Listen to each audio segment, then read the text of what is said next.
Say yes to new beginnings. Yes.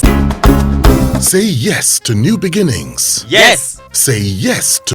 For one to succeed as a journalist, what must the person do? For you to, man, the person must have skills, multiple of skills, especially now, multiple of skills. One of the skills is that of knowledge. You have to be knowledgeable. For you to be an excellent journalist, you have to be knowledgeable.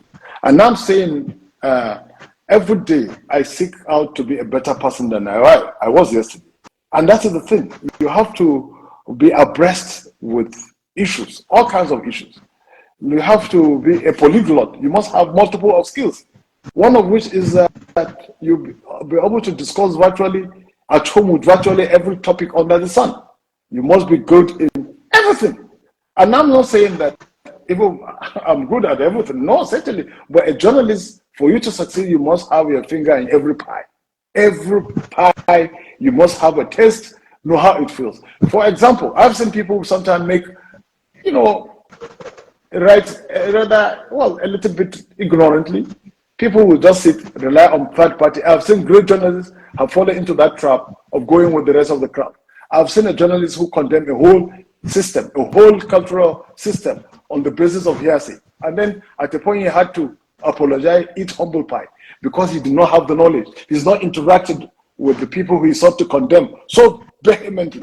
So knowledge is key. For you to be a great journalist, you have to be knowledgeable, you have to expand the frontiers of your knowledge, or you have to learn to observe. And then, more than anything else, also perseverance. Because if you're looking for any material glory, journalism is not the place to get that. But what you get there, if you polish it, is to have a name. Okay. Now, one thing keeps bothering me about the journalism profession. Despite the level of knowledge that most journalists have, most of them still find it difficult to make ends meet. You find most, wallowing in poverty. Why is it so? Why do we have so much poverty around the journalism profession? Yeah, that is the thing I say. If you're looking for material glory, you can't get it in journalism. Yeah, you can't get it. You really get it. But if you can get by, you get recognition, you get respect. But someone will argue, like my kid just telling me, how much of that has put anything on the table, Baba? He asked me that. You understand? He's taken to something else. You understand? He's into business, so to say. He can't even walk. But I don't blame him. He's a young man anxious to grow, but we give him guidance. What I'm saying is that, you see, that's why I say depending on the attitude, on the cadre, at what level. At the level of news hunting, most reporters at the bottom of the editorial ladder, how do they think? Most of them. They don't think beyond, most of them, not all of them, but those in the officer corps.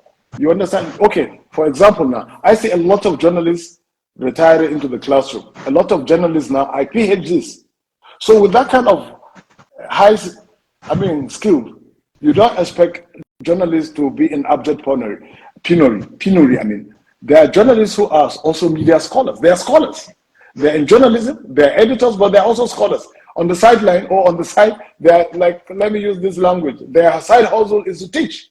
They are asked to be the source person. They are using that to argument whatever they get. This is legitimate earnings.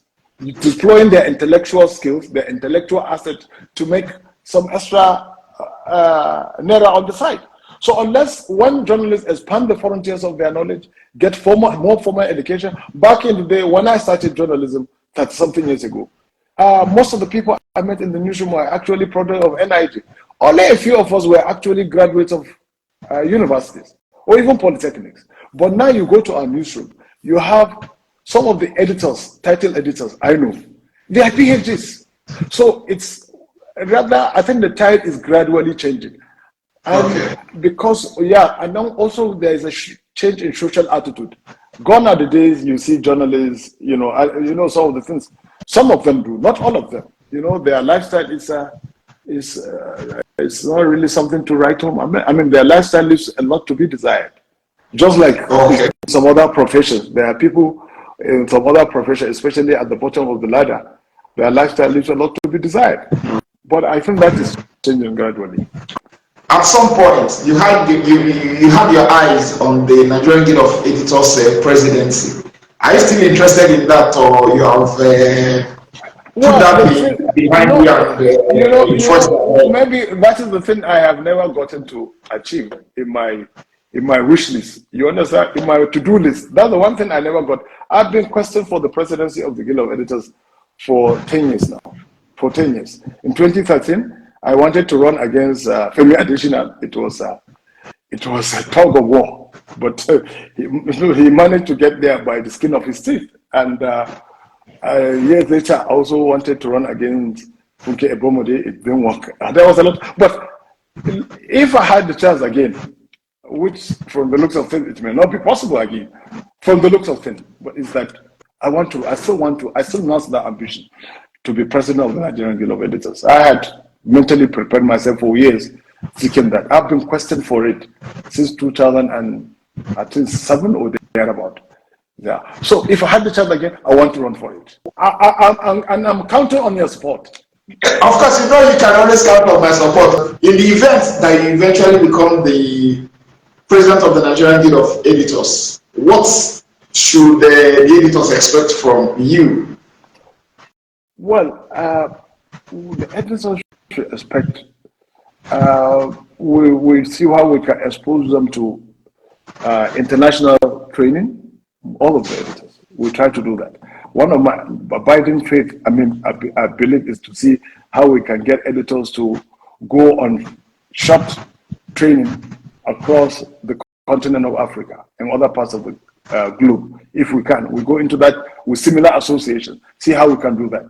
This is my ultimate ambition and my ultimate dream, to get editors to go. I want to see a situation where some of our outstanding editors can go have an internship with New York Times or Washington Post, for example, or elsewhere, on the continent of Africa.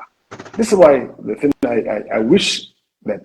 But I think Eze has his job, the current incumbent president of the Guild. He has his job cut out for him, because he's a very well-grounded journalist, and who has also undergone a lot of tutelage on the likes of Benga, and of course Uncle Sam. Yes. All right.